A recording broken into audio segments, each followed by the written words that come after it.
আসসালামু আলাইকুম সবাইকে। আমি ফয়সাল আছি আপনাদের সাথে। আজকের ভিডিওতে আপনাদের দেখাবো কিভাবে একটা জাহাজে প্রয়োজনীয় ফ্রেশ খাবার, পানি এবং ইঞ্জিনের স্পেয়ার পার্টস পৌঁছে দেওয়া হয়। এই মুহূর্তে আমরা অবস্থান করছি সিঙ্গাপুর অ্যাঙ্করেজে। আপনারা দেখতে পাচ্ছেন জাহাজের পাশে একটা সাপ্লাই বোট এসেছে। এই বোটের মাধ্যমে জাহাজের জন্য নিয়ে আসা হয়েছে পানি এবং বিভিন্ন ধরনের ফুড আইটেম এবং ইঞ্জিনের স্পেয়ার পার্টস। অনেকের মনে প্রশ্ন থাকে, জাহাজ যখন সমুদ্র থাকে তখন এত ফ্রেশ খাবার, পানি আমরা কোথায় পাই?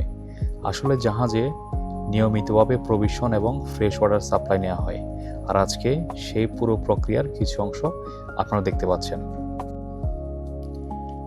দেখতে পাচ্ছেন সাপ্লাই বোট থেকে মালামালগুলো জাহাজে ক্রেনের সাহায্যে একে একে উপরে তোলা হচ্ছে।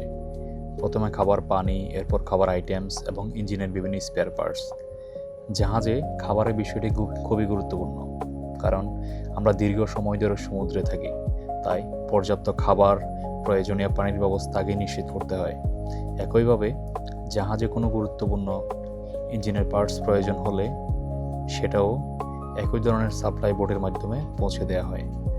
আপনারা হয়তো ভিডিওতে দেখেছেন ছোট একটি বোট থেকে এত বড় জাহাজে মালামাল উঠেছে, কিন্তু এর পেছনে রয়েছে অনেক পরিকল্পনা, নিরাপত্তা ব্যবস্থা এবং পুরো একটি টিমের সমন্বিত কাজ।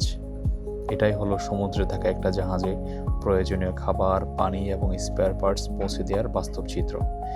ভিডিওটি ভালো লাগলে অবশ্যই লাইক করবেন, কমেন্ট করবেন কেমন লেগেছে। ধন্যবাদ। আসসালামু আলাইকুম।